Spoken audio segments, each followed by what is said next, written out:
गणनाथस्तोत्रं प्रातः स्मरामि गणनाथमुखारविन्दं नेत्रत्रयं मधुसुगन्धितगण्डयुग्मं शुण्डं च रत्नघटमण्डितमेकदन्तं ध्यानेन चिन्तितफलं वितरन्नमीक्ष्णं प्रातः स्मरामि गणनाथ भुजानशेषा नब्जादिभिर्विलसितान् लसिताङ्गदैश्च उद्दण्डविघ्नपरिखण्डन चण्डदण्डान् वाञ्छादिकं प्रतिदिनं वरदानदक्षान् प्रातः स्मरामि गन्नाथ विशालदेहं सिन्दूरपुञ्ज परिरञ्जितकान्तिकान्तं मुक्ताफलैर्मणिगणैर्लसितं समन्तात् श्लिष्टं मुदा दैतया किल सिद्धलक्ष्म्या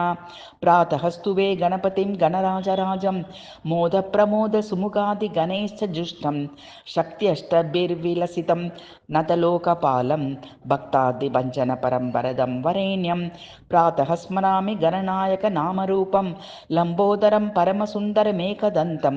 सिद्धिं प्रदं गजमुखं सुमुखं शरण्यं श्रेयस्करं भुवनमङ्गलमादिदेवं यः श्लोकपञ्चकमिदं पठति प्रभाते भक्त्या गृहीतचरणे गणनायकस्य तस्मै ददाति मुदितो वरदानदक्ष चिन्तामणिर्निखिल चिन्तितमर्थकामम्।